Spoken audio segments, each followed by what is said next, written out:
Boa noite a todos, senhoras e senhores, bem-vindos. Em nome do Conselho e da diretoria da nossa querida Biblioteca Pública do Estado do Rio Grande do Sul, da sua associação de amigos, nós teremos hoje mais uma sessão que eu antecipo será das mais interessantes, porque, hein, Rafael, nós temos hoje, não é um nome qualquer, né? Nós temos o professor Elvio Funck, que traduziu Shakespeare como poucos, não é, Rafael? Como poucos. É isso aí. O professor Elvio tem uma tradição sólida em traduções da obra de William Shakespeare e vai conversar conosco hoje sobre o fascínio que é esse desafio de tentar traduzir a obra de Shakespeare, né? Eu imagino que isso seja um processo dinâmico em contínua transformação, em que há releituras permanentes sobre o significado de certos termos, suas releituras. E eu tenho certeza que o professor Elvio vai conversar sobre isso conosco nessa noite de uma maneira extremamente rica e interessante. Então, eu pediria, antes da apresentação, como de praxe, que o nosso querido secretário e presidente da Academia Rio-Grandense de Letras, o meu querido Rafael Jacobsen, que tá no meio de uma confusão aí de coisas familiares, médicas, mas conseguiu estar presente. Eu acho que está falando até do hospital, né, Rafael? Muito obrigado pela tua direto do Hospital de Clínicas de Porto Alegre. Direto do Hospital de Clínicas, do meu grande hospital, onde eu passei 4 décadas da minha vida. Então, me sinto aí contigo, vice Rafael. Então, por favor, faça as honras da casa ao nosso convidado. Então, presidente Gilberto, obrigado aí pela deferência de me permitir apresentar na tarde de hoje o professor Elvio Funck. O professor que está aqui conosco hoje, ele tem doutorado em Humanidades pela University of Texas, em 1979, pós-doutorado pela University of South Florida, no ano de 2000, lecionou em várias universidades, inclusive Letras e Literatura Inglesa na Universidade Federal do Rio Grande do Sul, a nossa URGS, minha e do Gilberto, de tantos outros que nos assistem, e também na Unicinos. E o Elvio tem esse projeto, em parceria com a editora Movimento, comandada pelo nosso querido amigo de primeira hora, Carlos Appel, e eles vêm juntos, então, trabalhando há mais de uma década nesse projeto de publicar novas edições do teatro completo de Shakespeare. E o Elvio, então, está aqui hoje conosco para falar um pouco sobre esse périplo, sobre o processo de criação, porque toda tradução é uma criação, né? Então, o Elvio está aqui para falar um pouco sobre o processo de criação das suas traduções, que são muito boas, entre as mais acessíveis para o público que quer se iniciar na leitura de Shakespeare. Então, muito obrigado ao professor Elvio por ter aceito o nosso convite, e estamos extremamente ansiosos por ouvi-lo nesse final de tarde, começo de noite. Obrigado. Por favor, professor, a palavra é sua. Muito bem-vindo. Muito obrigado. Eu quero fazer meus agradecimentos ao Dr. Gilberto e à sua equipe,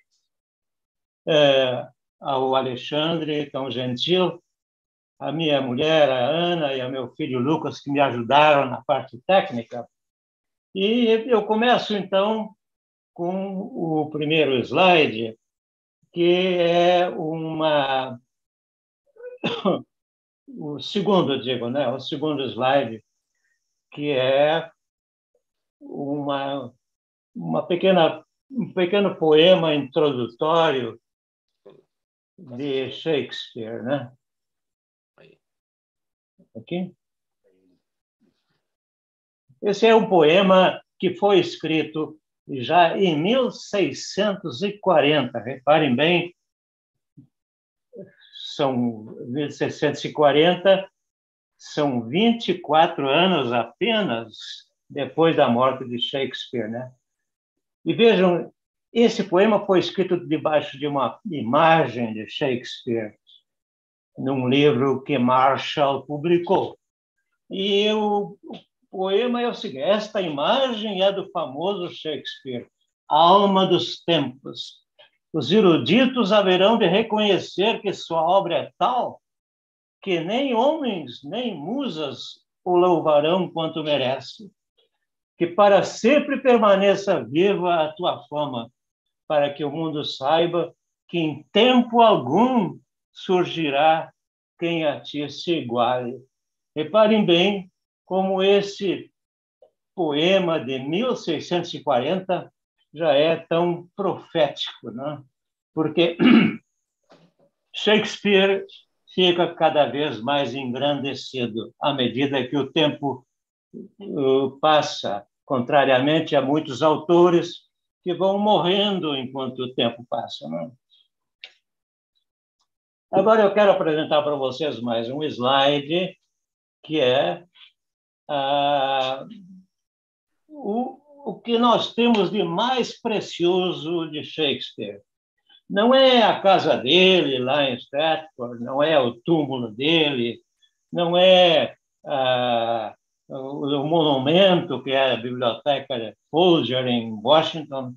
É este livro que vocês estão vendo aqui, que é o First Folio. Esse livro foi escrito 7 anos depois que Shakespeare morreu. Foi uma felicidade muito grande que esse livro tenha sido escrito, porque hoje se sabe, praticamente com certeza, que muitas obras de Shakespeare foram perdidas. Mas, no First Folio, nós temos 36 obras, peças teatrais, né? Não estão nem os sonetos, nem os poemas longos. Esta é a peça mais preciosa que nós temos de Shakespeare.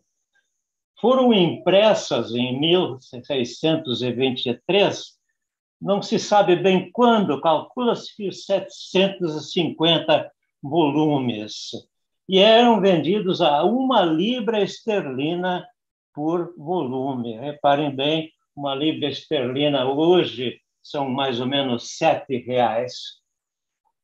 No ano retrasado, em Nova York, foi feito um leilão de um desses volumes, e o leilão chegou a 11 milhões de dólares, que mais ou menos 60 e poucos milhões de reais, por um livro tão precioso, né? Hoje, Shakespeare, o First Folio, é um dos livros mais preciosos do mundo. Dos 750 que foram impressos, suponhamos, hoje nós temos ainda 230 espalhados pelo mundo, em diversos estados de conservação. Quem tem um livro desses tem um verdadeiro tesouro, né? É uma riqueza muito grande. Só na Biblioteca Folger, em Washington, nós temos 80 exemplares. O velho Folger, que construiu a biblioteca, ele se esforçou para comprar o maior número possível dos colecionadores, né? E lá estão 80 exemplares, que só um especialista de Shakespeare, com luvas e 1000 licenças, pode compulsar, né? E muitos, de fato, o fazem, né? Mas a Amazon vende um facsímile do First Folio a uns $200, mais ou menos, né? E realmente o que há de melhor depois do próprio volume, né? Bem, eu quero dizer para vocês o seguinte, né? A minha palestra vai ter 2 partes. A primeira parte eu vou fazer umas considerações gerais sobre a tradução de Shakespeare no Brasil. E na segunda parte eu vou apresentar alguns textos de Shakespeare e explicar um pouquinho, e especialmente focando em dificuldades que há em traduzir Shakespeare e também demonstrando, de certa maneira, a necessidade que nós temos de ter notas explicativas nas traduções de Shakespeare, porque mesmo aqui no Brasil há várias traduções que estão sem notas explicativas. Bem, então vamos à primeira parte na nossa pequena palestra, né? Eu quero dizer para vocês que a professora Márcia Martins do Rio de Janeiro, faz uma radiografia muito interessante de Shakespeare na internet. Esta radiografia chama-se Traduções do Texto do Teatro de Shakespeare no Brasil. Ela foi muito feliz em organizar e colocar na internet, né? Nesta parte da internet, ela punha à disposição de quem quiser todas as traduções que são feitas de Shakespeare no Brasil, né?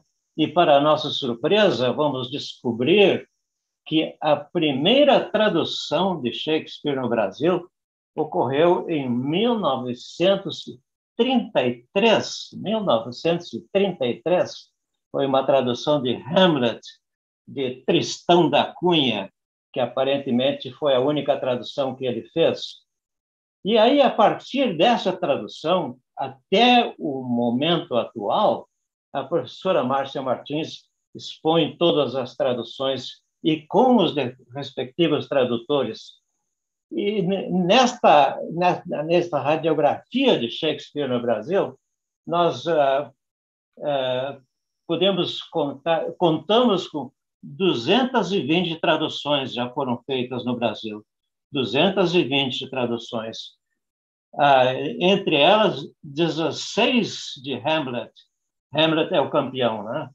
13 de Macbeth, 7 de Romeu e Julieta e 8 de Otelo são as mais traduzidas, né? E contabilizam-se 38 tradutores de Shakespeare no Brasil, né? Entre os quais eu agora me situo, né?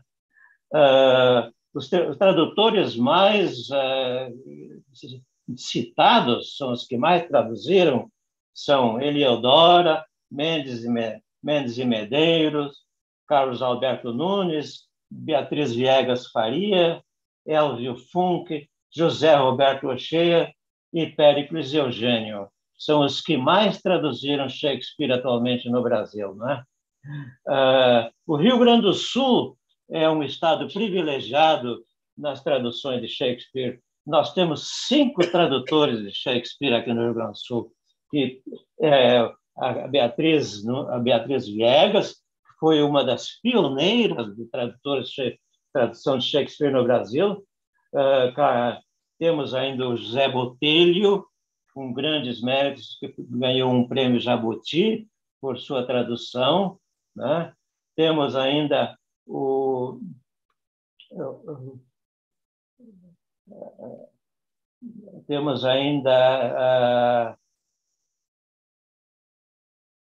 Beatriz, Elvio Funk, temos em Santa Maria o Flores Pereira, excelente tradutor, né? E temos Gentil Júnior, que traduz Shakespeare também, né? E são 5 tradutores. E atualmente temos 2 doutores em Shakespeare no Brasil, que são a Beatriz Viegas e o professor José Volcato. Os 2 trabalham na Universidade de Pelotas, né? Eu quero saudar aqui também grandes shakespearianos do Brasil, que são Regis Clozel, na Universidade de Santa Maria, John Milton, na Universidade de São Paulo, e Marlene Soares dos Santos, uma tradicional shakespeariana do Brasil, ainda atuante, e eu quero fazer minha homenagem póstuma também a Bárbara Eliodora e a Oscar Mendes e Cunha Medeiros, que foram os grandes impulsionadores de Shakespeare no Brasil, né? E falo um pouquinho agora da tradução literária e da tradução técnica. A tradução técnica é uma tradução fria, estática, objetiva, unívoca, né? Se 3 tradutores traduzem um texto técnico, o texto provavelmente vai ser igual dos 3 tradutores, né? Mas um texto literário, como é o de Shakespeare, especialmente o de Shakespeare, porque é um texto de 400 anos, não é?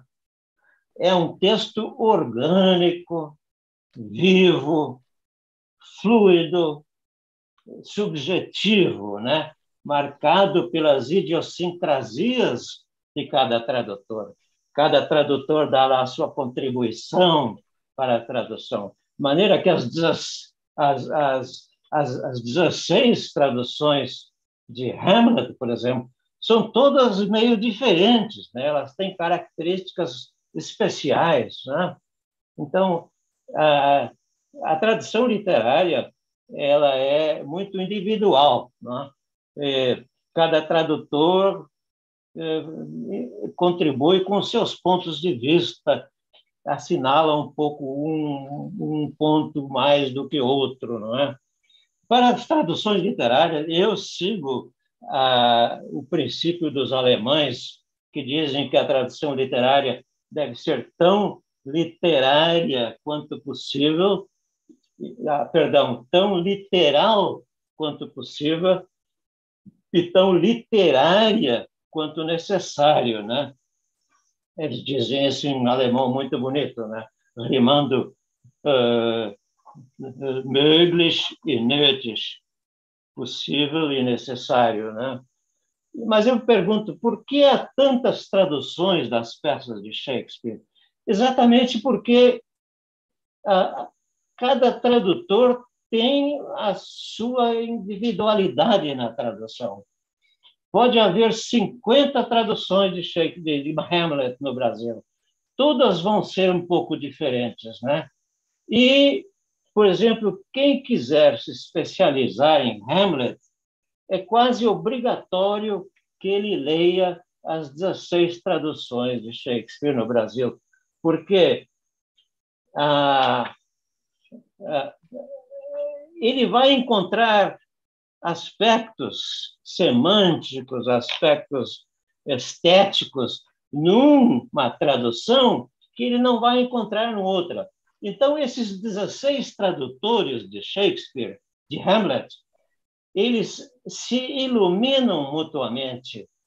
E tanto é que houve alguém que dissesse que nós, brasileiros, somos privilegiados muito mais do que os americanos e os ingleses, porque podemos ler 16 traduções de Hamlet, enquanto que os americanos e os ingleses podem ler só uma, compreendem? Esse é um ponto de vista um pouquinho heterodoxo, mas eu assino embaixo desse ponto de vista, porque eu acredito que para nós brasileiros, lermos traduções de Shakespeare, nós ficamos bem mais iluminados por esse grande poeta do que porque nós, de certa maneira, não somos capazes de ler o original. Eu não tenho vergonha de dizer isso, porque vejam vocês, os próprios americanos, native speakers, eles têm dificuldade de ler Shakespeare. Por isso que as edições de Shakespeare e nos Estados Unidos, na Inglaterra, que nós usamos também, são cheias de notas de pé de páginas, né?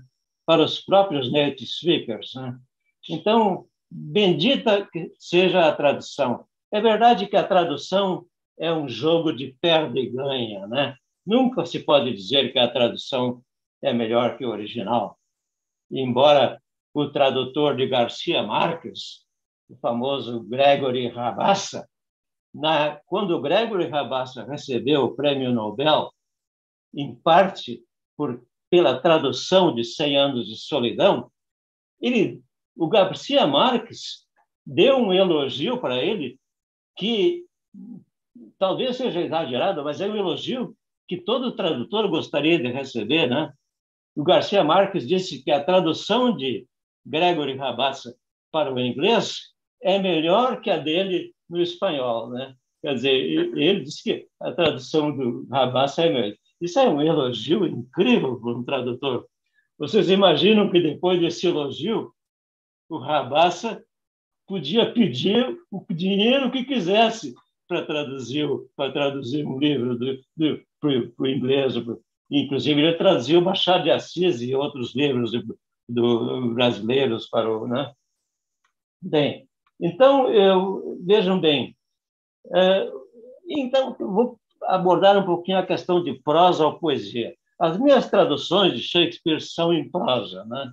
Eu não sou poeta e eu deixo as traduções em poesia para o meu amigo Botelho ou para o meu amigo Lawrence, que são excelentes poetas e fazem excelentes traduções em poesia, né?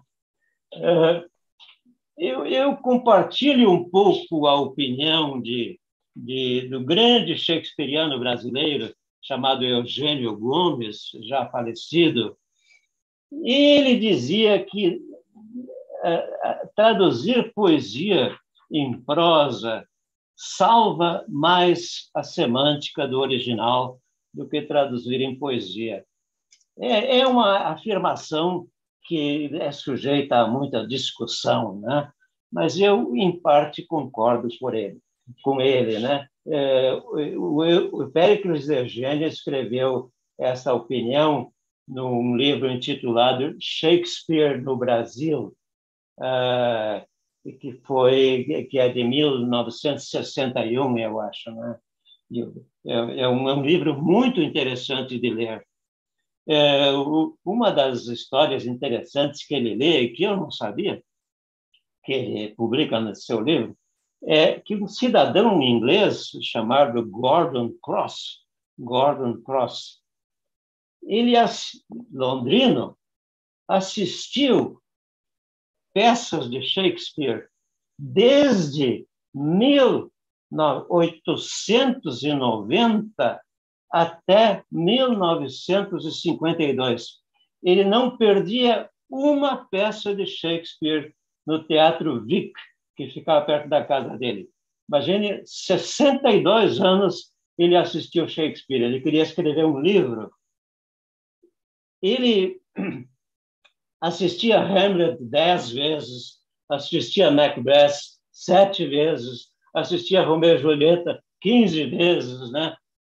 E com isso ele foi contabilizando um número incrível de peças de Shakespeare. Fizeram um cálculo e que ele totalizou 500 horas no teatro. 500 horas são mais ou menos uns 22 dias. Imagine ficar Claro que ela não ficava os 22 dias, mas para vocês terem uma ideia, né? É uma coisa extraordinária. Vejam o amor que esse Gordon Cross tinha por Shakespeare, né? Ele vivia de Shakespeare. E depois ele escreveu um livro intitulado Shakespeare Playing, né? Esse livro pode ser ainda adquirido na Amazon hoje em dia, né?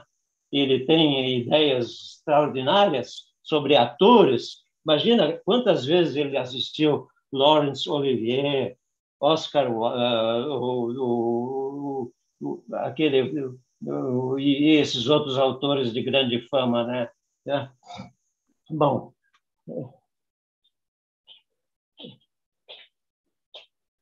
então vejamos o seguinte, não? Um tradutor de Shakespeare, ele não pode simplesmente pegar a obra de Shakespeare e um bom dicionário e ir traduzindo Shakespeare. É impossível, né? É impossível, porque os dicionários comuns, por mais perfeitos que sejam, eles não têm as definições dos vocábulos de Shakespeare, né? Então, o bom tradutor de Shakespeare, ele tem que se cercar de obras de Shakespeare, de comentaristas de Shakespeare, né? Isso é importantíssimo. Quanto mais você coleciona comentaristas de Shakespeare, como Greenblatt, Brown, Goldman, esses comentaristas extraordinários, eu tenho quase todos eles aqui na minha biblioteca. E, além disso, tem que consultar as obras individuais de cada peça, né? Cada peça tem obras publicadas pela Cambridge, pela Swan, pela Oxford. Todas essas peças têm aspectos um pouco diferentes, né? Para ver como o Shakespeare é de uma riqueza extraordinária que poucos se dão conta, né? E é lastimável que tantos desistam de ler Shakespeare, né?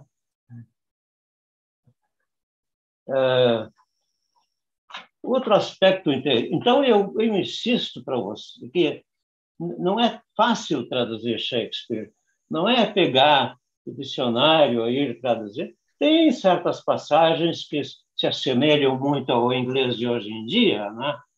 Mas tem muito mistério subjacente a Shakespeare. Tem muita palavra que te engana. Quem é que, por exemplo, podia adivinhar, lendo Shakespeare hoje, que a palavra nice, bonito, belo, como é que vai? Nice, né?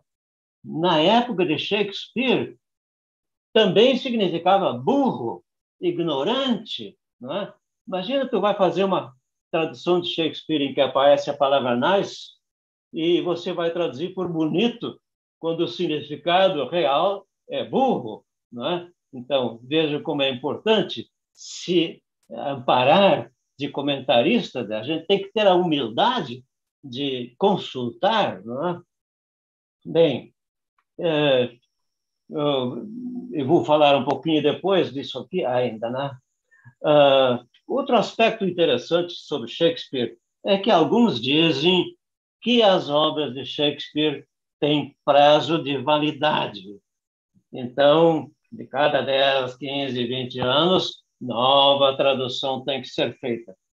Em parte, isso é verdade, em parte é verdade, porque o texto de Shakespeare tem 400 anos, né? Então, muitas coisas mudam, o vocabulário muda, mas há tanta pesquisa hoje em dia sobre Shakespeare que eu acredito que, de hoje em diante, as traduções de Shakespeare vão ficando cada vez melhores, né?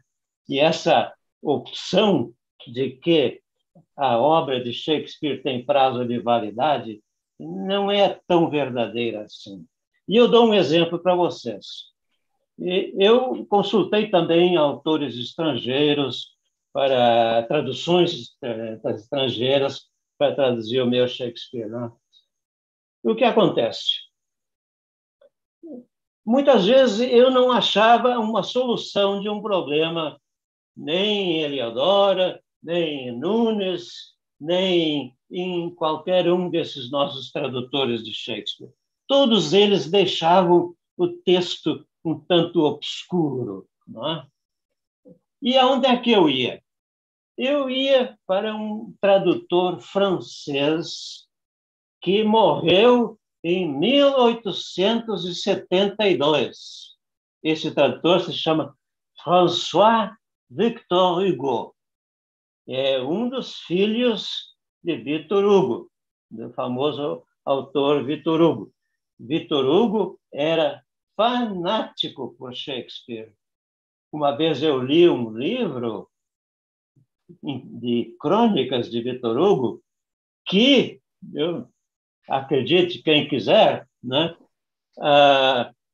Dizia que Victor Hugo foi uma sessão espírita e teve longos papos com Shakespeare. Verdade ou não, o que está escrito ali é muito interessante, esse diálogo de Shakespeare com Victor Hugo. Pois Victor Hugo provavelmente deu todo o seu gosto por Shakespeare para o quarto filho dele, chamado François. E François mergulhou fundo em Shakespeare.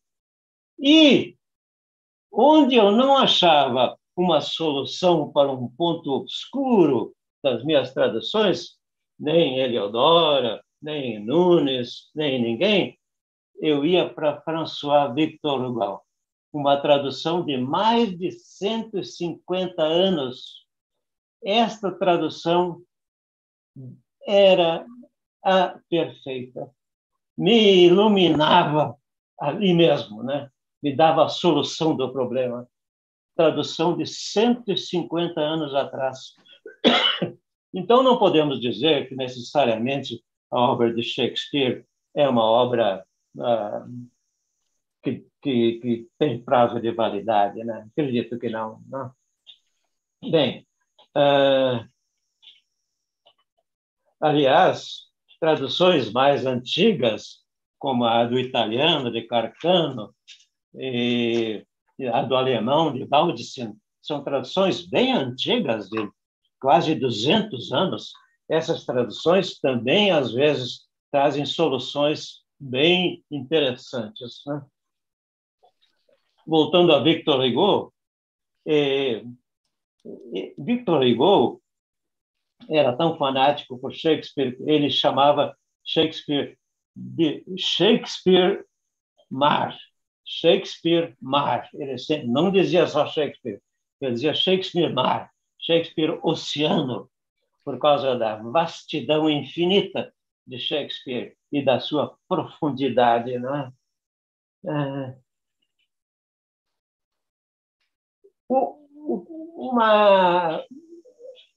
De certo modo, acredito nessa validade das traduções no português, porque as traduções de Shakespeare no Brasil têm mais ou menos 2 períodos, né? Eu diria, a grosso modo, antes de 2000 e depois de 2000.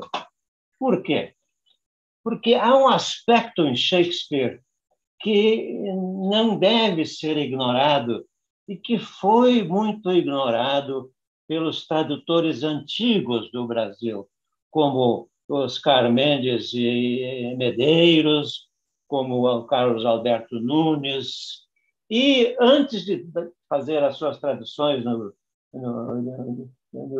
Shakespeare, Eliodora também estaria nesse grupo, mas Eliodora mudou um pouco o estilo de tradução depois disso, depois de 2000. Por quê?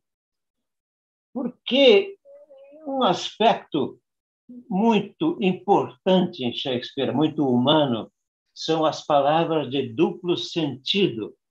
Palavras de duplo sentido, como nós vamos ver depois na apresentação dos slides, né? Essas palavras de duplo sentido começaram a ser publicadas por autores americanos e ingleses em 1947, 48 em diante, por exemplo. Quem iniciou a publicação desse dicionário de palavras de duplo sentido, quando eu digo duplo sentido, 90% das vezes são palavras de sentido obsceno, que não são obscenas no texto de Shakespeare, mas que conotam, na época de Shakespeare, obscenidades. Por exemplo, quem é que pode dizer que spirit, em Shakespeare, pode significar genitais masculinos, ou pênis, né? Imagina, spirit é uma palavra nobre, né? Quem é que pode dizer que nothing, nada, em Shakespeare, pode conotar genitais femininos? São coisas que não apareciam nas traduções de Shakespeare mais antigas, não é? E que deixam essas traduções um pouco incompletas, diríamos, né? Porque é muito frequente em Shakespeare a palavra de duplo sentido. Vamos ver depois. Então, quando começaram a aparecer esses dicionários de duplos sentidos, e começaram a aparecer no Brasil, não em tradução, é claro, né? E a ser examinados por tradutores brasileiros, existem 3 especialmente. Um que é de Partridge, que foi o pioneiro, 1947, e depois veio o de Rubinstein, que é bem completo, e às vezes é um pouco exagerado, né? E tem uma autora, que é a Pauline Kiernan, que é muito atrevida, porque ela traduz textos de Shakespeare ipsis literis, com todas as obscenidades, né? Então, eu vou explicar para vocês que a obra de Shakespeare no Brasil tem duas etapas, que é mais ou menos essa etapa antes de 2000, que meio que esconde essa realidade humana de Shakespeare, que são os duplos sentidos, e as traduções depois de 2000, que já colocam essas... né? Talvez vocês saibam que o iniciador disso tudo foi o tal de Bowdler, que em 1819 publicou o Shakespeare, que não deve ser lido na família, o Shakespeare que não deve ser lido na família, o Family Shakespeare. E nesta obra de Shakespeare, Bowdler omite todas as passagens com duplo sentido. Então, a obra de Shakespeare fica bastante mutilada. E inclusive, esse Bowdler foi imitado pelo professor Abílio, do Rio de Janeiro, em 1898. Em 1898, ele publicou o Lusíadas, imaginem, o Lusíadas que não deve ser lido por meninos. Então, ele publicou aquele Lusíadas muito amputado, né? Muito dilacerado, porque ali tinha as passagens que meninos da escola dele não deviam ler. Agora, um penúltimo ponto, antes de nós começarmos com alguns slides, é ler ou ver Shakespeare. Olha, definitivamente dou um conselho para vocês. Leiam Shakespeare antes de ver no teatro, antes de ver no cinema. É importantíssimo, né? Mesmo Shakespeare no cinema, que é tão explícito, explora tão pouco a nossa imaginação, ele tem aspectos falhos, né? Os maiores traidores de Shakespeare são os diretores de cinema, né? Porque eles manipulam muito Shakespeare, né? Então, muita coisa se perde, coisa importante. No teatro, muita coisa depende do ator, né? O maior cadinho de Shakespeare é o teatro, né? É ali que se formam os grandes atores, né? Como Olivier, né? E o Gielgud, Jude Law, esses grandes atores, né? Bom, então, definitivamente, leiam Shakespeare antes de ver. E há quem diga que nunca vai ao cinema nem ao teatro para não se decepcionar com Shakespeare. Apenas se contenta em ler Shakespeare e fazer o próprio teatro, o próprio cinema, né? Eu também fui convidado pelo professor Schwartzman a fazer alguns comentários sobre a minha tradução da editora Boa. Conto um pouquinho que em 2005, em combinação com o professor Appel, da editora Movimento, nós decidimos, num verdadeiro tour de force, né? Porque Shakespeare não é um best-seller, sabemos disso, né? Publicar toda a obra de Shakespeare, né? E eu faria as traduções, né? O professor Appel teve a grande coragem de abraçar esse projeto, né? Que hoje já está bastante avançado, né? O que há de diferente nas minhas traduções?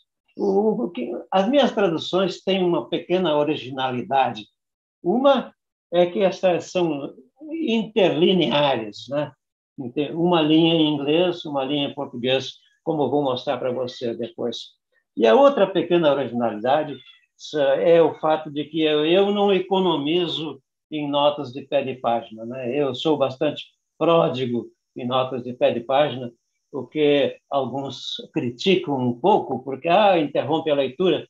Mas em Shakespeare não tem interrompe a leitura, porque Shakespeare necessariamente tem que ser relido. Tu tem que avançar um pouco, recuar, ler de novo. Isso faz muitos desanimar de ler Shakespeare. Muitos brasileiros, muitos americanos, né? A interlinearidade tem 3 vantagens, a meu ver. Em primeiro lugar, ela aproxima o texto-fonte do texto-alvo. Com um pequeno movimento de olhos, até mesmo sem movimento nenhum de olhos, você vê os 2 textos, né? Não é como ter o texto-fonte na esquerda e o texto-alvo na direita, né? Você tem que mexer os olhos, né? Não, ali está o texto original e o texto básico. A outra vantagem é que a interlinearidade ela disciplina um pouco o tradutor, né? E o impede de fazer grandes voos, de grandes originalidades, como acontece, por exemplo, em algumas traduções de alguns brasileiros, né? E até a terceira vantagem que eu vejo nesse aspecto interlinear é que o leitor faz um pequeno policiamento do tradutor, né? Porque está ali o texto-fonte, né? É, como se diz popularmente, matar a cobra e mostrar o pau, né? Ali está o original, você pode conferir, né? Bem, das 40 obras que a editora Movimento e eu procuramos traduzir, 27 já foram traduzidas, 27 já estão publicadas pela Movimento, né? Faltam, então, 13. Nessas 13 restantes estão obras de grande importância, que são as obras históricas de Shakespeare. E eu estou tentando dar um capricho especial nessas traduções, porque as obras históricas de Shakespeare são muito pouco lidas no Brasil, né? Bem, então, vou agora passar para a segunda parte da nossa conferência, que são os slides, né?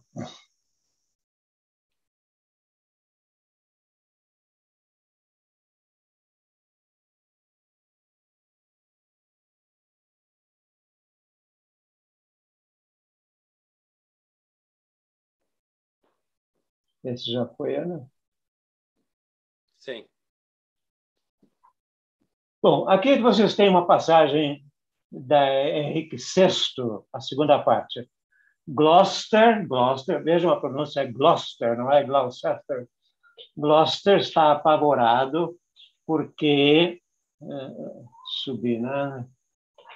Muitos acontecimentos estranhos estão acontecendo na época de Henrique VI, e havia a crença na época que a natureza se vingava dos pecados dos homens, né?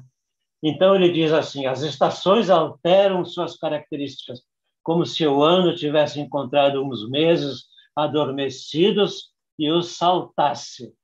E isso, de fato, aconteceu na época de Shakespeare. Vejam, porque o calendário gregoriano foi estabelecido em 1582 e Shakespeare tinha 17 anos. O calendário gregoriano corrigia o calendário, né? Porque a rotação da Terra em torno do Sol não acompanhava o calendário, que era algo artificial, não era feito pelo homem, né? Então, as pesquisas do Papa Gregório com Galileu Galilei constataram que havia já 10 dias de diferença entre a circunnavegação da Terra em redor do Sol e o calendário, né?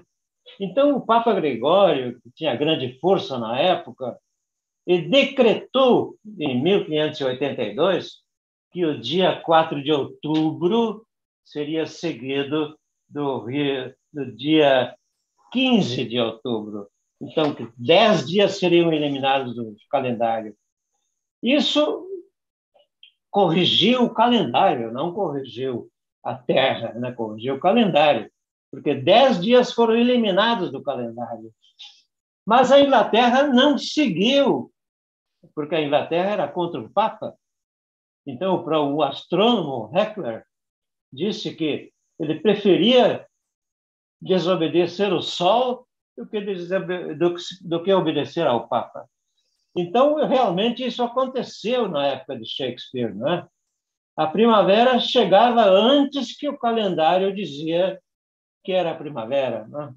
Então, é assim que se entende um pouquinho melhor essa citação de Gloucester, não é? Vamos para essa passagem aqui. Eu escolhi para explicar para vocês que há muitas passagens obscuras em Shakespeare, não é? Há passagens obscuras que ninguém sabe bem o que significam, né? E esta é uma delas em Otelo, né? A passagem diz assim: One Michael Cassio, a Florentine, a fellow almost damned in a fair wife. Reparem a tradução de Ramos, um tal Miguel Cássio, um florentino, um femeeiro. A tradução de Freitas, um homem quase condenado à vida de mulher famosa. A de Eliodora, um tal Miguel Cássio, florentino, amaldiçoado com uma bela esposa. O Nunes, um Miguel Cássio, florentino, um tipo quase fadado pelo inferno a ser uma bela esposa. Penaforte, um tal Miguel Cássio, florentino, Janota, desses que não podem sequer ver um rabo de saia. Otto Pierre, um tal Miguel Cássio, florentino, formoso e maldito como uma mulher bonita, né? Há traduções que insinuam, inclusive, que Cássio era homossexual. Bem, essa passagem ela esconde uma realidade triste da época, e era pensamento comum na época de Shakespeare, que mulher bonita não podia ser fiel, só a mulher feia era fiel.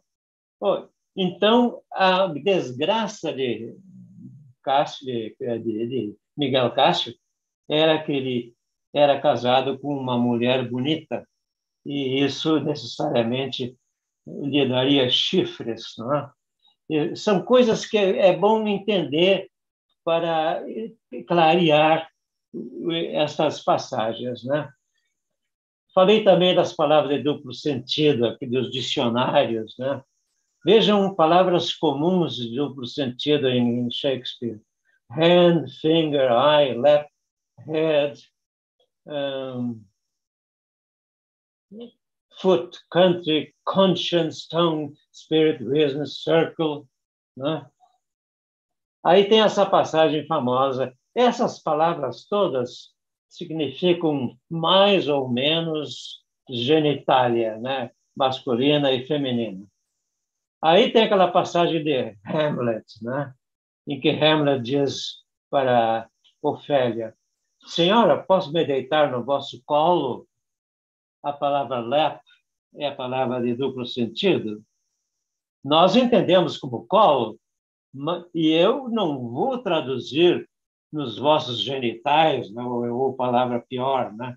Porque lap, os dicionários especializados dizem, era uma das palavras que significava genitais femininos, né? Aí a Ofélia diz: não, meu senhor, quero dizer, reclinar minha cabeça no vosso colo. Cabeça tem duplo sentido, colo tem duplo sentido, né? Sim, meu senhor.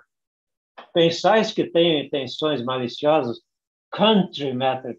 Vejam, country é uma das palavras de duplo sentido que Shakespeare usa, country, conscience, porque começa com can, que insinua com a palavra obscena em inglês, né? Pensais que tenho intenções maliciosas? Aí ela diz: penso em nada, meu senhor. Vejam, nada tem significado malicioso em inglês, então. E aí é um belo pensamento ficar entre as pernas de uma donzela. Aqui é o mais obsceno que ele chega a ser. Repare, quem não entende esses duplos sentidos aqui, perde muito na leitura de Shakespeare, não é? Aqui outra passagem que exige um pequeno conhecimento de história, né? Hamlet mata Polônio e o esconde. Aí Cláudio, o rei Cláudio, pergunta: vamos, Hamlet, onde é que está Polônio? Na janta. Na janta, onde? Não onde ele come, mas onde ele é comido. Um certo concílio, politic worms, né, de vermes políticos se reúne agora sobre ele. Os vermes são os únicos imperadores da dieta. Nós engordamos todas as outras criaturas para nos engordar. E nós engordamos para os vermes. Nos engordamos. Essa passagem, ela insinua uma crítica mordaz à dieta de Worms na cidade alemã de 1521. Você sabe que em 1521 o imperador Carlos V convocou a dieta de Worms, Worms, cidade alemã, e nesta cidade ele atacou Lutero, né? E só não mandou Lutero para a fogueira porque ele tinha medo dos holandeses e de todos os alemães que já seguiam Lutero, né? Ele era um imperador, não queria perder muito a fama. Então Shakespeare faz um jogo de palavras entre diet of worms, dieta de worms, e dieta de vermes, porque a palavra Worms significa a cidade na Alemanha e significa vermes na Inglaterra, né? Vejam vocês que são coisas que ficam meio escondidas em Shakespeare, mas quem conhece um pouco história vai entender melhor, né?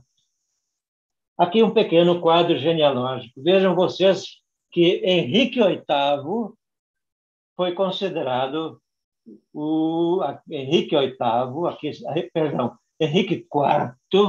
foi considerado usurpador, não é? Aqui vocês veem Eduardo III, que foi o 11º rei depois de Guilherme o Conquistador, foi seguido por Ricardo II, 12º. Quando Ricardo II foi morto, provavelmente por obra do futuro Henrique IV, quem deveria sucedê-lo era Roger Mortimer. Aqui vocês veem Roger Mortimer, né? Esse aqui é Roger Mortimer, né?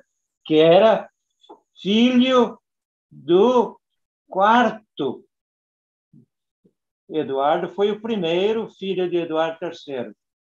Leonel de Clarence foi o quarto. E ele gerou o neto Roger Mortimer, que deveria ser o próximo rei.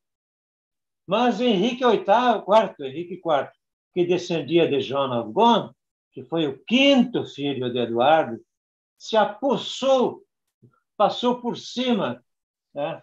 Aí vocês veem com mais clareza por que Henrique IV foi um usurpador. E isso alterou toda a vida de Henrique IV, muitos problemas, porque ele era um usurpador. E você sabe que a Guerra das Rosas era Lancasters contra Yorks, né? Lancasters contra Yorks.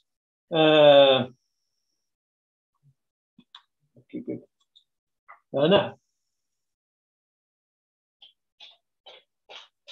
Aqui, agora eu peguei.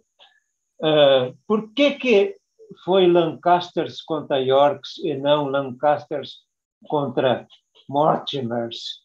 Porque Ana Mortimer, vejam, Ana Mortimer, filha do que seria o sucessor, casou com este York aqui, ó, e transferiu todo o direito da coroa para os Yorks, compreendem? Aqui outra passagem que eu gostaria de explicar. Rezo a Deus, é uma passagem em Henrique V, em que Henrique V, já o rei bom, porque ele tinha sido um príncipe de Gales ruim, manda prender as prostitutas, né? E a taverneira era uma prostituta. E ela defende uma outra prostituta, dizendo que ela está grávida. Rezo a Deus para que ela aborte o filho que leva no ventre. Aí o oficial diz, se ela abortar, porque se ela abortar, ela não vai ser condenada à morte, né? Se ela abortar, vai ter novamente 12 almofadas. Tens apenas 11 agora, né? O que significa isso? O oficial sabia que naquele prostíbulo, na sala de espera, havia 12 almofadas. E ele viu que só tinha 11. Concluiu que a gravidez da amiga da taverneira era uma almofada, né? Isso era um truque comum na época de Shakespeare. As mulheres fingiam gravidez ou ficavam realmente grávidas para escapar da justiça, né? Aqui é o bispo dando um elogio para Henrique V, né? E Henrique V teve uma transformação incrível desde o tempo em que ele era príncipe de Gales, em que ele acompanhava ladrões e assaltantes, né? E depois, quando ficou rei, se tornou um dos melhores reis da Inglaterra, né? Então, o bispo diz assim: nunca antes se formou tão ligeiro um erudito. Nunca antes uma conversão veio com uma torrente impetuosa que purificou seus pecados. Tá? Nunca antes uma cabeça empedernida de hidra tão ligeiro perdeu seu poder. Eu vou explicar só essa parte aqui. Nunca antes uma conversão veio como uma torrente impetuosa que purificou seus pecados. Isso aqui é uma referência a um trabalho de Hércules chamada As Estrebarias de Álgias. As Estrebarias de Álgias ninguém queria limpar, porque havia uma montanha tal de esterco de cavalo que era impossível limpar. Então, foi dado esse trabalho a Hércules. Para limpar a estrebaria, Hércules desviou a torrente de 2 rios. 2 rios foram desviados e ele conseguiu, então, com essa lavagem extraordinária, limpar as estrebarias de Hércules. Ora, o que significa, vindo da bispo, a torrente no Henrique V foi a graça divina, a torrente da graça divina, que limpou todo o esterco que estava na alma de Henrique V antes de ele ser rei, né? Só mais um slide, porque estamos na hora, né? Leontes, em Conto de Inverno, né? Ele tem muita inveja de Políxenes, do outro rei, porque ele acha que o Políxenes está namorando a mulher dele, né? Aí, quando Políxenes e a mulher de Leontes se dão as mãos, o Leontes exclama, cheio de inveja: quente demais, quente demais. Ir longe em demonstrações de amizade já é misturar o sangue. O que significava misturar o sangue na época de Shakespeare? Na época de Shakespeare era pensamento corrente que, quando um casal tinha relações pela primeira vez, o sangue dos dois se misturava, né? Então, aquilo ficava um sangue único, tanto no homem como na mulher. Esse fato faz com que John Donne escreva seu célebre poema A Pulga, né? Bom, quem não ir longe em demonstrações de amizade já é misturar o sangue. Quer dizer, a minha mulher e o Políxenes já andam transando. Veja como se entende melhor essa passagem, né? E hot significa quente, mas também significa excitado, excitado, né? Eu só vou dar essa última agora, porque ela é muito interessante, né? Veja uma passagem no Rei Lear. Lear está com Cordélia morta nos braços e ele não se conforma. Então, ele diz 5 vezes a palavra never, never, never, never, never, never. Né? Cada um desses never tem seu significado profundo. Nunca mais a verei, nunca mais conversarei com ela, etc, etc. Né? Este never, never só ficou famoso mesmo nos anos 60, quando o maior Rei Lear que já existiu foi Laurence Olivier. Né? Pois Laurence Olivier, no fim da peça, ele está com Cordélia no colo, ele leva quase 1 minuto para dizer esses 5 never. E o que é interessante é que ele não diz nenhum never de forma igual. Ele diz os 5 nevers de forma diferente, com outra entoação, com outra emoção, com outro gesto. Né? Então, ele arranca de cada never, grande ator que ele foi, né? Ele arranca de cada never, por assim dizer, o seu significado profundo. Imagina o ator comum vai dizer never, never, never, never, never, né? 10 segundos no máximo, né? O Olivier leva quase 1 minuto. Isso ficou tão famoso que, na época, eu li, muita gente em Londres ia novamente ver em Rei Lear, que não é uma peça muito popular, diga-se de passagem, né? Mas iam ver Rei Lear só para ver, no fim, o grande Laurence Olivier dizer esses 5 nuncas. Vejam, por isso que eu digo, Shakespeare é o grande mestre dos grandes atores, né? Só é grande ator quem é grande ator em Shakespeare. E isso é verdade hoje em dia mesmo, né? Porque o grande ator de Shakespeare, ele lê muitas vezes a peça que ele vai encenar, não só para decorar, vamos dizer, mas para entrar no sentido profundo. E eu digo para vocês que Shakespeare escreveu as peças dele para serem vistas no teatro, não para serem lidas. Né? Ele não tinha interesse que lessem as peças dele, né? nem sabia que hoje nós íamos comentar essa peça, né? Ou que seriam representadas. Né? Ah, mas Shakespeare escreveu as peças para serem lidas, mas há passagens na leitura de Shakespeare que são muito mais interessantes na representação teatral do que na leitura, porque o ator é que faz estas peças, né? Essas passagens. O ator com seus gestos, com sua voz, com seus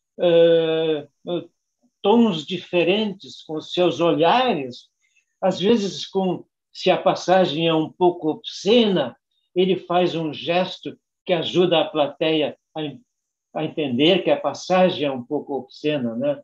Então, muitas vezes essas passagens são um pouco monótonas na leitura, porque elas se prestam muito mais para serem assistidas, não é? Deixa-me ver uma coisa que... Então, meus amigos, eu vou encerrando aqui, porque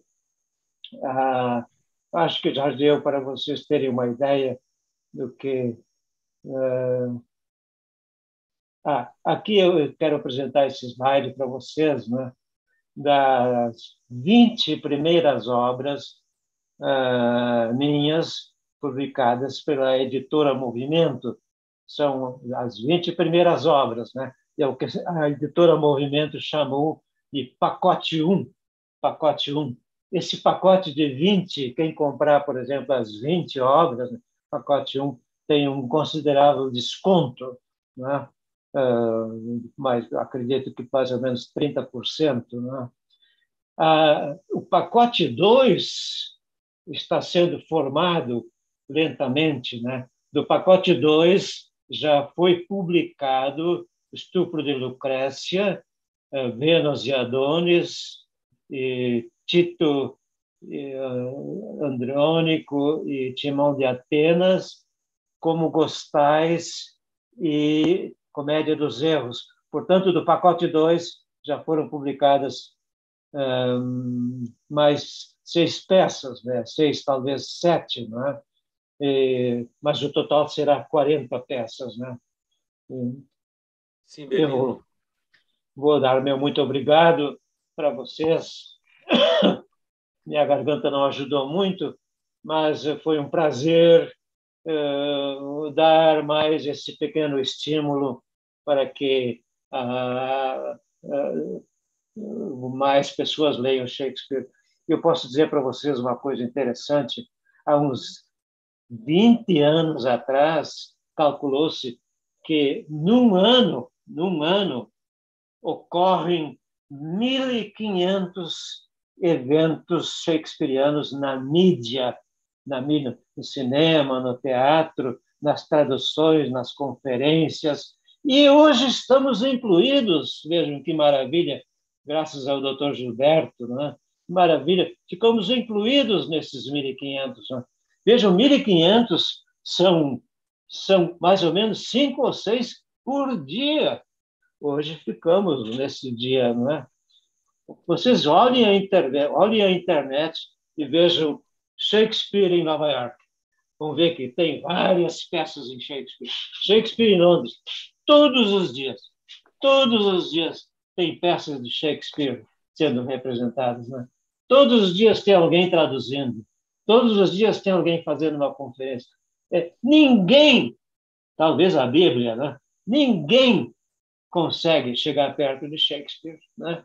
É como dizia o Harold Bloom para uma aluna que perguntou para ele, mas por que tanto Shakespeare? E o Bloom respondeu assim, minha filha, quem mais? Amigos, muito obrigado para você. Dr. Gilberto, obrigado. Olha, professor Elvio, fascinante esse encontro.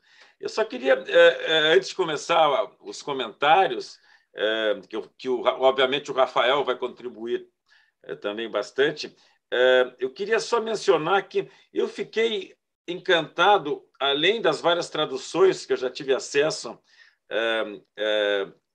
do teu trabalho, Elvio, essa breve história da Inglaterra, que ajuda tanto a entender e contextualizar as coisas, né, da obra, né? Porque é difícil para nós assim adquirirmos uma noção clara de todas essas sucessões, não é? É muito interessante. Eu acho que eu recomendo que talvez as pessoas também considerem essa leitura da breve história da Inglaterra que tu escrevesse, que é muito interessante, muito rica e muito orientadora para discutir a obra de Shakespeare. Eu queria começar com uma pergunta, Elvio. O pessoal que gosta muito da língua italiana sempre fala que Dante foi o unificador da língua italiana, não é? Com a Divina Comédia. A contribuição de Shakespeare do ponto de vista de vocabulários na língua inglesa deve ser impressionante, né? O número de vocábulos incorporados depois de Shakespeare. Sim. Acredita-se que perto de 1.000 vocábulos foram incluídos na língua inglesa por Shakespeare. Shakespeare também firmou um pouco a gramática. Né? Há livros de gramática de Shakespeare que explicam as pequenas diferenças, mas é surpreendente como há frases inteiras em Shakespeare que são exatamente como o inglês de hoje. Né? Há diferenças facilmente absorvíveis. Né?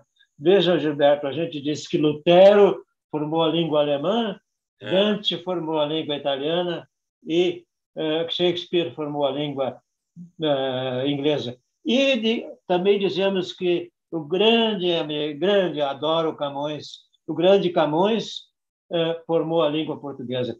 Dizem que se não fosse os Lusíadas, isso eu li numa enciclopédia muito autorizada, que se não fosse o grande Lusíadas, a língua portuguesa teria desaparecido naqueles 60 anos da morte de Shakespeare, quando a Espanha tomou conta de Portugal e o espanhol foi tomando conta de Portugal. Mas o Lusíadas firmou a língua portuguesa, né? Shakespeare e Camões conviveram durante uns 20 anos, mais ou menos, mas não se sabe até hoje se um teve conhecimento do outro, né? Uhum. Mas, Elvio, tu mencionasse o Harold Bloom, que é um grande estudioso de Shakespeare, obviamente, né? Assim, a que tu atribuis a genialidade humana, isso de ele conseguir descrever os tipos humanos? Eu acho que o surgimento do homem, no sentido que nós conhecemos hoje, eu acho que isso é Shakespeare em diante, não é?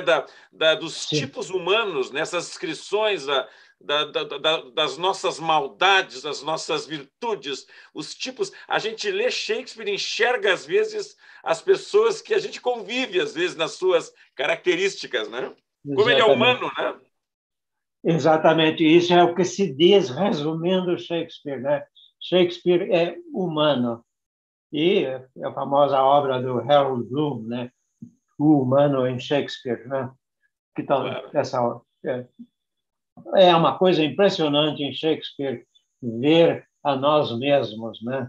Certos diálogos em Shakespeare são diálogos que hoje nós fazemos com nossa mulher, com nosso vizinho, né? Exatamente alguns diálogos em Romeu e Julieta, do pai de Romeu e Julieta Sim. com o pai, são diálogos incrivelmente humanos, né? O Rafael quer fazer algum comentário agora, Rafael? Vamos fazer um ping-pong com o Elvio. Vamos aproveitar. Então, sim, eu tenho uma pergunta procedimental aqui que foi feita no Facebook. Eu gostaria de repassar para o professor Elvio antes que eu esqueça. O nosso colega aqui, Thomas Smijewski, custódio, perguntou para o Elvio de onde é que veio essa ideia da tradução interlinear. Onde é que ele veio com essa sacada? Bom, isso eu ia dizer e acabei não dizendo. Quando eu fiz doutorado nos Estados Unidos, em 1975, por aí, eu compulsei muito Chaucer, né? Aliás, entre parênteses, brilhante tradução do José Botelho de Chaucer. É um livro que deve ser lido, porque é maravilhoso, né? Fechei parênteses. Eu compulsei um livro de Chaucer que era escrito em interlinearidade, né? Então, era aquela linha em Chaucer e a linha em inglês moderno, né? Era uma leitura agradável, sabe? Porque o inglês de Chaucer ele é o inglês anterior a Shakespeare, né? O inglês de Chaucer foi a última fase do antigo inglês, né? E partiu então para o inglês moderno. E aí me veio aquela ideia, digo, quando eu for para o Brasil, eu vou começar a lecionar Shakespeare de forma interlinear. Então, eu estava dando aula e eu mesmo construí, por exemplo, Macbeth, em Xerox, né? Não era em livro, em Xerox. Tu está me entendendo, né? Sim. Sim. Em aspecto interlinear. Os alunos adoraram, né? Acharam muito interessante. Daí surgiu a minha primeira tradução de Shakespeare em interlinear, que foi publicada pela Unicinos, né? Depois essa tradução foi melhorada e corrigida pela Movimento, né? Então a ideia não é original minha, tem que se dizer isso, né? Rafael, tu quer fazer algum outro comentário? Eu tenho mais uma pergunta aqui para transmitir. A Liliane perguntou se seria Shakespeare o pai da literatura inglesa e mãe das peças de teatro. O que o professor Elvio acha disso, dessa dupla progenitoriedade provável do nosso bardo com relação à língua inglesa e com relação à arte dramática? Confesso que eu não entendi a pergunta. Me parece uma metáfora aqui. O Gilberto deve ter te dito que eu sou meio surdo, né? Eu imagino que foi uma metáfora, assim, né? Uma brincadeira, como é que ela pergunta? Se Shakespeare seria o pai da literatura inglesa e, ao mesmo tempo, mãe das peças teatrais. Basicamente isso. Eu acho que ela está basicamente aludindo a um possível papel fundamental, digamos, do Shakespeare para a literatura inglesa no sentido amplo e, particularmente, para o gênero dramático, tais como nós conhecemos ambas as coisas hoje. Imagino que seja mais ou menos por aí.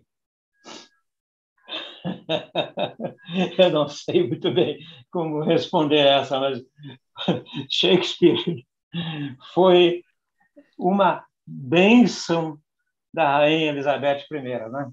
Porque até a Rainha Elizabeth I, o teatro era proibido na Inglaterra, não é? O teatro, especialmente o teatro grego e latino, porque eram muito obscenos, porque eram muito violentos e tal. Então, a influência da Igreja Católica era muito forte, né? E o único teatro que era permitido era aqueles teatros religiosos, né? Acontece que a Rainha Elizabeth I, ela era muito aberta, muito livre, né? Abriu, pode fazer teatro como quiser. E com isso surgiu Shakespeare, surgiram outros teatrólogos maravilhosos, e a Inglaterra passou a ser o país do mundo raiz, por assim dizer, do teatro, né? Então, acho que todo o teatro inglês tem grande influência de Shakespeare. E, por outro lado, né, são as peças mais representadas na Inglaterra, são as peças de Shakespeare, porque é diário. Tu não vai um dia a Londres que não tenha uma peça ou duas ou três, né? Eu acho que Shakespeare influenciou todo o teatro inglês, né? Assim como Ibsen terá influenciado todo o teatro moderno também, né? Há muito de Ibsen e Shakespeare e vice-versa, né? Eu não sei se eu respondia à pergunta dessa minha amiga. Elvio, do ponto de vista cronológico, as comédias precedem as tragédias ou são assim alternadas na obra do Shakespeare? Se alternam. A primeira provavelmente foi a tragédia. Aliás, Gilberto, eu nunca me importei muito com esses detalhes de Shakespeare. Nunca me importei muito com a vida de Shakespeare. Nunca me importei muito com essas coisas acidentais, porque pouquíssimo ou nada se sabe sobre Shakespeare. Tanto que, sem acontecem essas coisas da autenticidade, né? Como o filme Anonymous. Chegaste a ver o filme Anonymous? Que Sim, prova que foi um determinado cidadão que escreveu as obras de Shakespeare, né? Por vingança da Rainha Elizabeth, né? Da qual esse cidadão seria amante, né? Isso aí não me mexe comigo, não mexe comigo, porque o importante é ler Shakespeare, ler os bons comentaristas, né? Esses detalhes são puramente acidentais. Né? Elvio, deixa eu aproveitar. Tem uma parte aqui no teu Hamlet que eu achei tão interessante quando tu discute o que todo mundo gosta de conversar, a parte do ser ou não ser essa questão, que tu coloca que talvez o verdadeiro significado seja mais existir ou não existir, né? Continuar vivendo ou não. Comenta um pouco sobre isso. Eu acho que é muito mais claro esse to be or not. O to be or not to be ficou tradicional, né? Porque está no texto em inglês. E como to be é o verbo ser, né?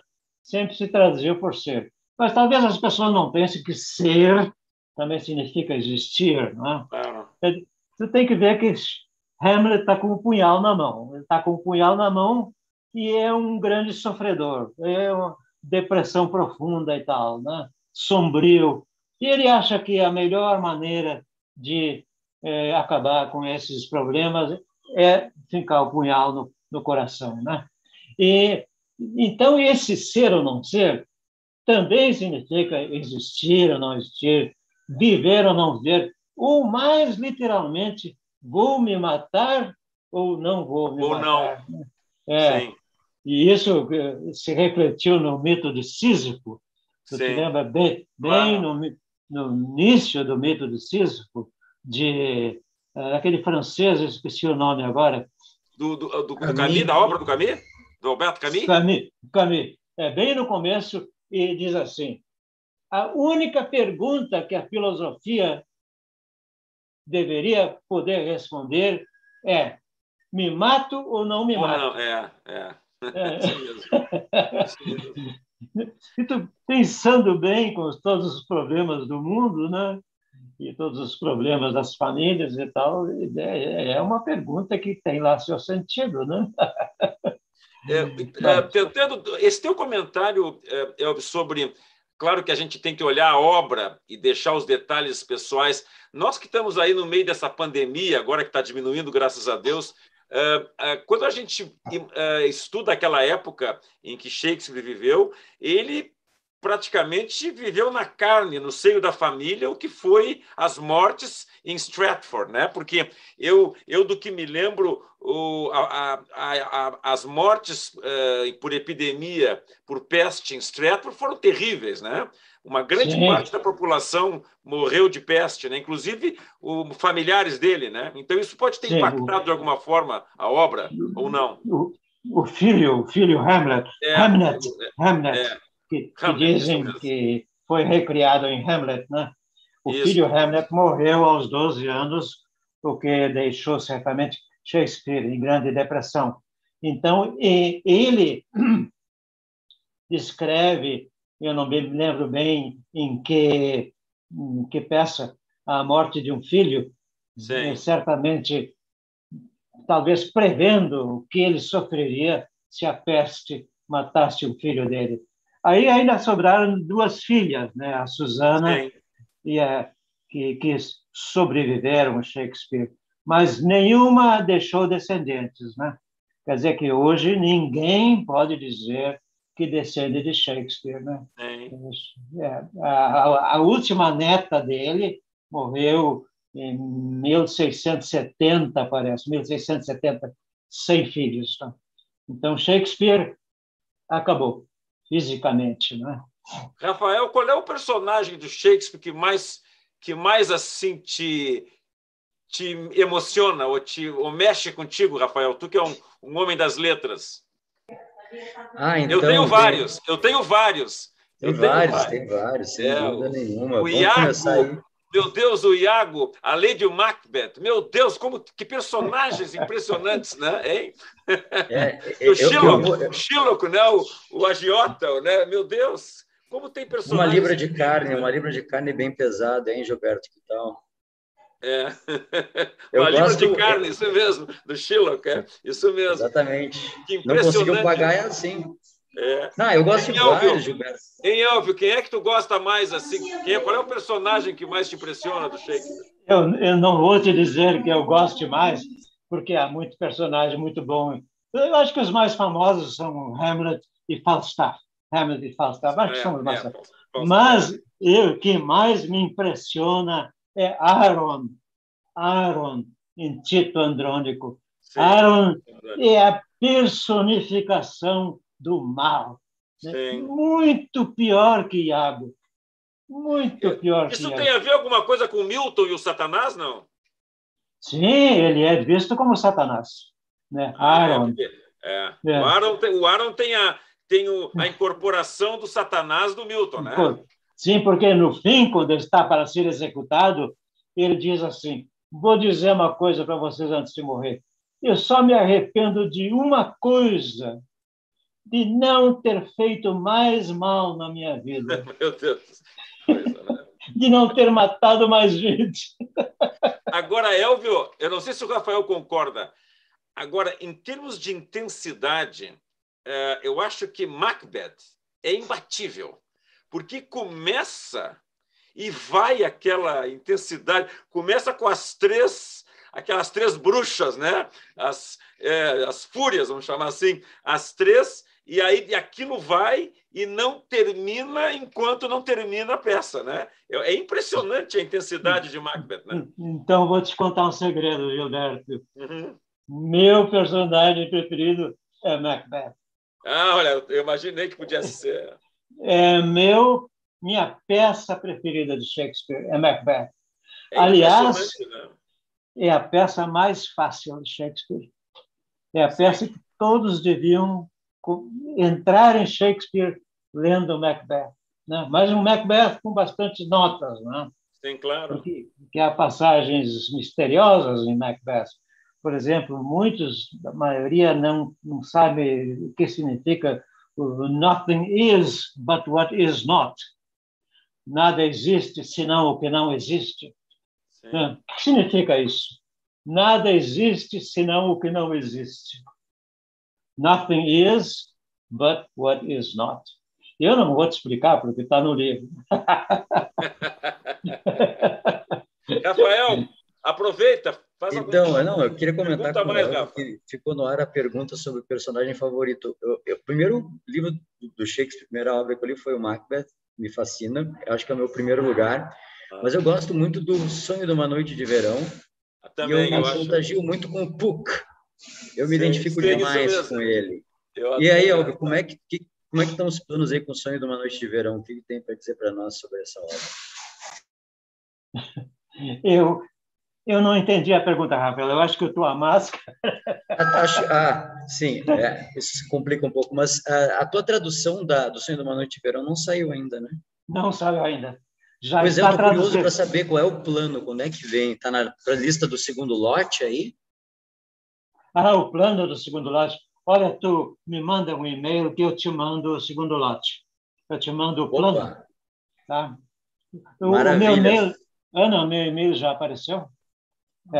Meu e-mail é fácil, é elviofunk@gmail, né? É que nem o meu, Rafael Jacob, @gmail. Pronto, já te mando amanhã. É fácil, né? Fácil. Mas Sonho de uma Noite de Verão eu gosto muito pelo clima de contos de fada, aquela coisa onírica. Eu acho que o Shakespeare criou uma atmosfera muito singular e que recriar esse fascínio, poder reconstruir esse fascínio através da tradução, me parece ser uma missão fascinante, assim, encantadora. E a Megera Domada, eu acho que é uma bela lição sobre o que é o casamento, não é, Elvio? Não tem aquela coisa tão hollywoodiana. É o casamento, né? Se a gente for olhar, né? Como lidar com os casamentos, né? A Fera Domada tem uma tradução do Milor também, né? Não tem muitas traduções a Fera Domada, mas é uma das 4 traduções do Milor, eu acho, e pela LPM, né? Professora, a Liliane queria saber qual foi o trabalho do Shakespeare que te causou assim um sentimento de maior desafio para traduzir.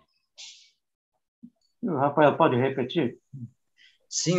A Liliane está perguntando aqui qual foi o trabalho, a tradução que foi mais desafiadora.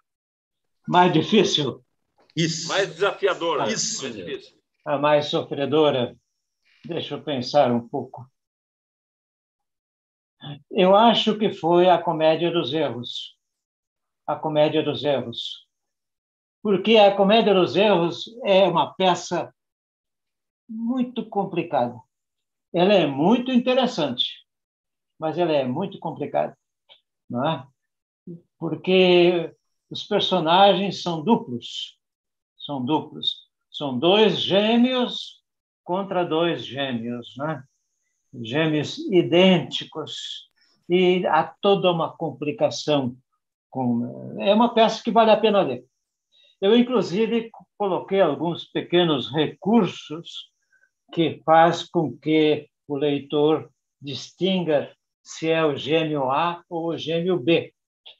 Porque no teatro, Shakespeare é cuidadoso para não apresentar os dois gêmeos ao mesmo tempo no palco.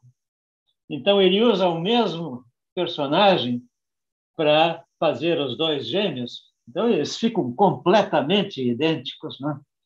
E eu coloquei alguns pequenos recursos para facilitar um pouco a leitura, mas foi uma peça que eu tive que reescrever várias vezes. Sabe?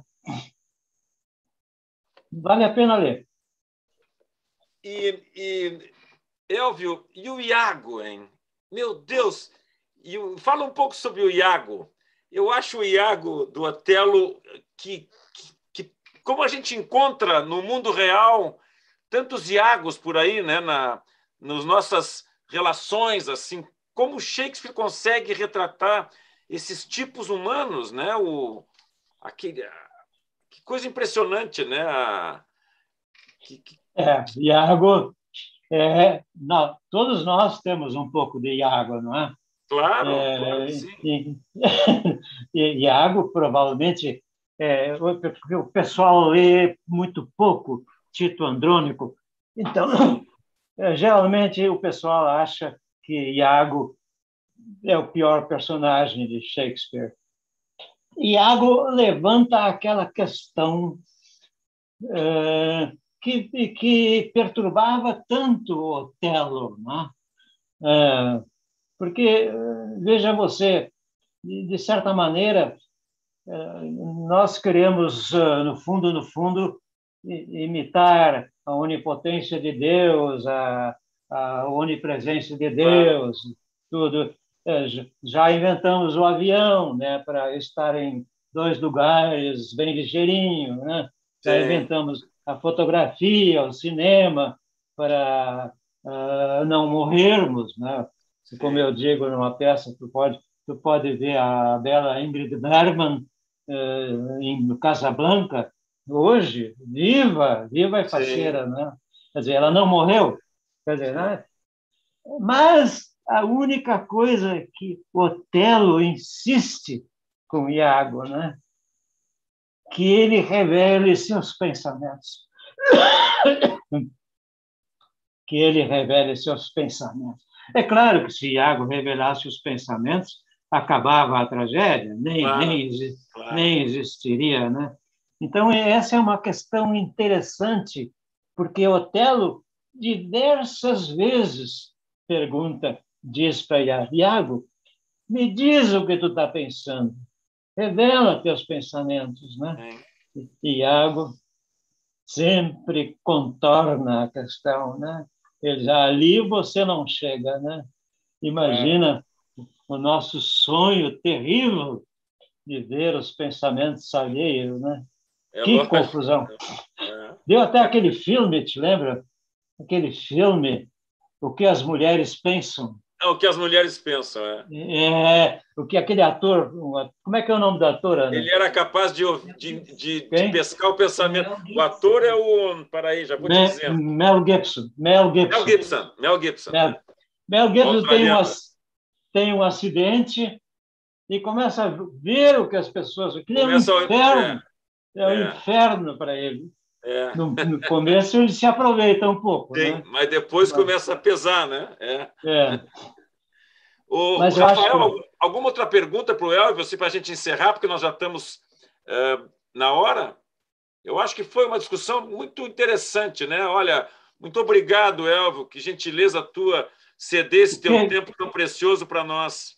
O que não é interessante em Shakespeare, né? Tudo é interessante.